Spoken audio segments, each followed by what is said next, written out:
आगे एक बेर आजो तोरा में तोरो जवानी खिलत ही मरद में बहिया पूरा रत पलंगिया हिलत हे रे अरे केतना फुसलैनी हमर दिल ने पिघलत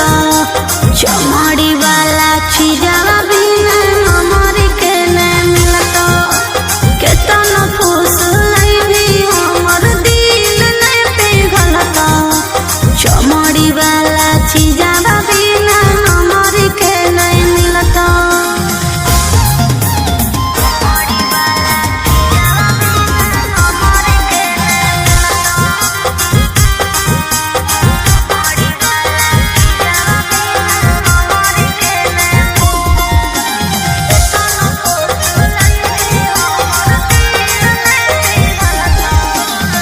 खोजो ही रुपया काहे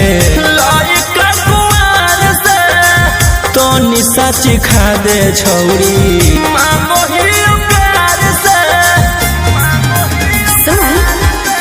प्यार मोहब्बत से भरो है नहीं पेट रे केतना तू देनो पहले फाइनल कॉले रे तरे कामो न दे तो रुपया जब जवानी ढलत हमर कहल बतिया तोरा बुढ़ापा में खलत अरे केतना फुसलैनी हमर दिल ने पिघलत चमड़ी वाला चीजवा बिना हमर के न मिलत केतना फुसलैनी हमर दिल ने पिघलत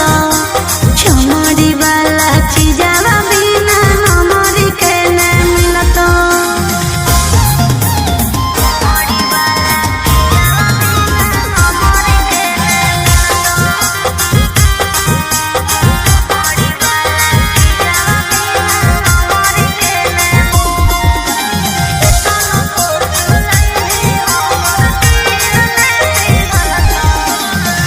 आज भर करा दे अपन चीजवा से भेट गे भोरे लिखवाइली हो 12 बीघा खेत गे पहिले देखाओ अपन पेपर जमीन के तबे